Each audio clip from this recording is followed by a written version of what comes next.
Okay, how you doing? We're going to talk about how it is that we solve an equation with three variables with three equations. And essentially what we're going to do here is we're just going to do the extended form of elimination that you learned from two variables. Except we're just going to keep it in a nice, neat, orderly fashion. But essentially we're going to record our work over here, and then I'm going to put my answers back through it over here.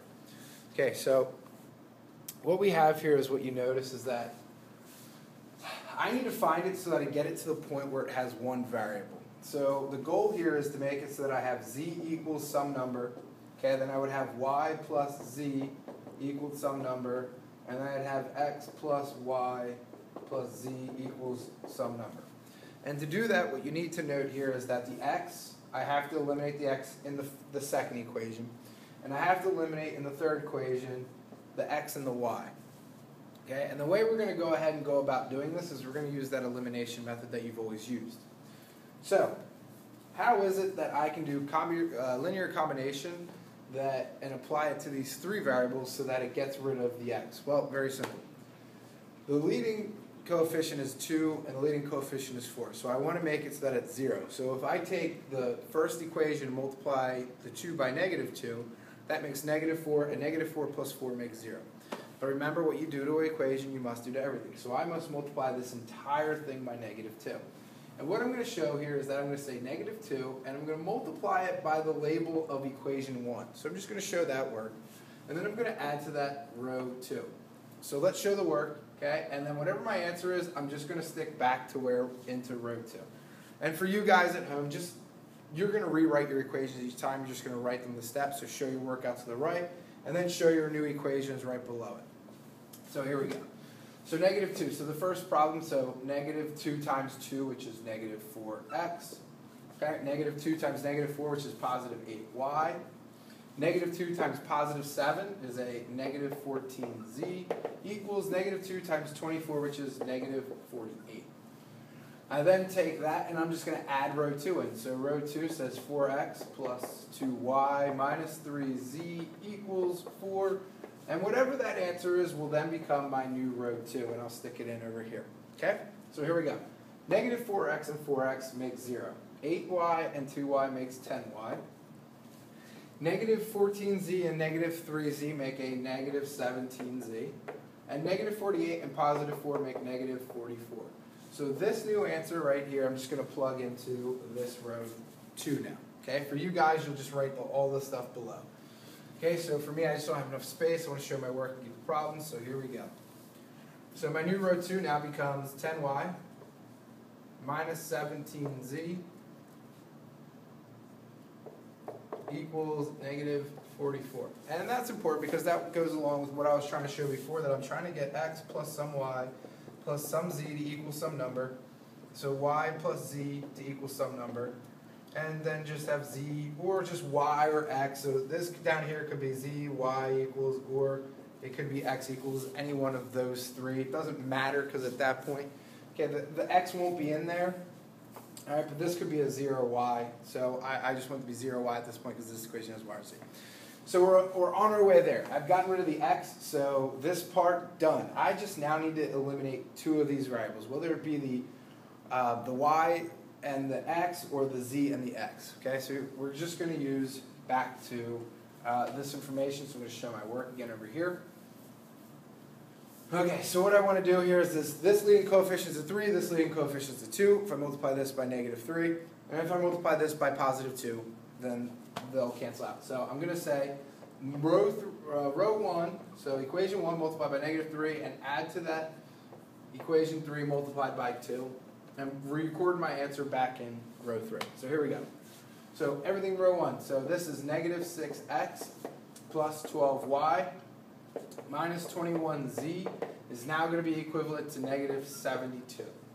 Okay? So I hope we all understand where we got that from. Let me write it a little bit better. So -6x, okay, plus 12y minus 21z equals -72. And the way I got that is I multiplied every single one of these numbers in here by the -3. The third row, multiply everything by 2. So I get 6x, because 2 times 3 is 6. 2 times 3, I get plus 6y. Okay?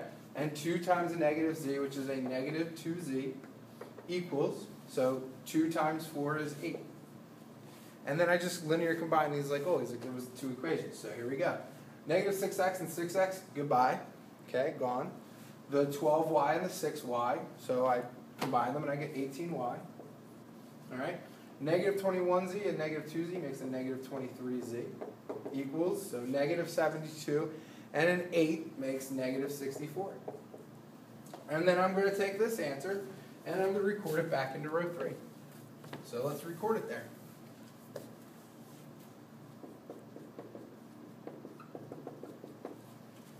All right, so I get 18y minus 23z equals negative 64. All right, from here, I now want to basically just get it so that I eliminate one of the y's or the z's in the bottom.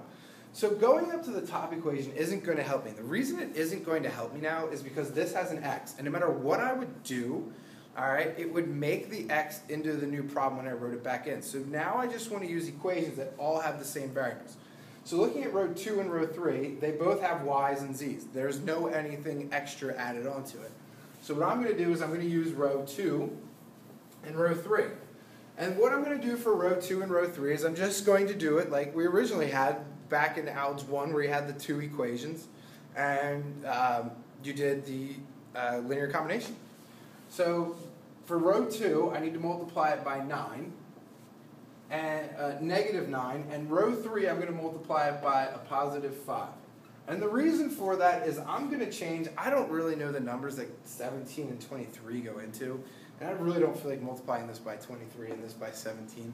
So I know that 18 goes in the 90, and I know that 10 goes in the 90, so I'd rather multiply by smaller numbers, which are going to be, in this case, multiplied by negative 9. So 10 times negative 9 is negative 90. And negative 9 times negative... Please report to the 600 bathrooms. There's a leak there. Report to the 600 bathrooms. Well, there you go. Gives a little after-school humor there. So a negative 9 times a negative 17, which would be... So 9 and 10 makes 90 and 63. Makes a positive 153z equals... So 9 times 40 would be... 360 and 36, so 360 and 36 makes 396. So I'm going to get a positive 396.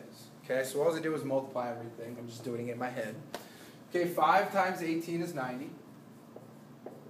All right, 5 times 23 is negative 115. And 5 times negative 64 is negative 320. Okay, so now I'm just going to linear combine them. So this goes away. 153 minus 15 is 38z. And 396 minus 320 is 76. So what I'm left with now, dividing by 38, is I get z equals 76. And this is the answer to my new row 3. So my new row 3 is z equals 76. Okay, so I get z equals 2. I'm sorry, what did I put that for? 2, not 76. The answer is 2. So z equals 2. So now what I do is I just insert and go up the rows, okay? So now the whole goal here is, okay, I've now got that I know what z is. So to figure out this answer, I have 10y minus 17 times 2 equals negative 44. All right, so this is 10y minus 34 equals negative 34, or 44. Add the 34 to both sides, you get 10y equals negative 10, so therefore y equals negative 1. So now that I've discovered that y equals negative 1, okay, I can now go into the upper row and plug in the y and the z. So now I've got z equals 2, y equals negative 1, so I come up here and I say, okay, 2x minus 4 times negative 1 plus 7 times 2 equals 24, and I just go through and solve it. So 2x, so negative and negative, positive 4 plus 14 equals 24. So 2x So plus 18 equals 24. So 2x equals, so minus 18, you get 6. So x equals 3. So the answer x equals 3. So there's a couple of different ways you can write the answers here. You can write out that x equals 3, y equals -1, and z equals 2, and then you can box all that up, okay? Or the other way you could write it is that sometimes you'll see it like this, kind of like using vector notation, where it's 3, -1, and 2. Where the top row is x, the middle is y, and the bottom is z. So either way, I'll take this, or I'll, for me, I'd take both. It doesn't matter. But that's how you do it, so I hope that helps with any types of problems you're doing for homework.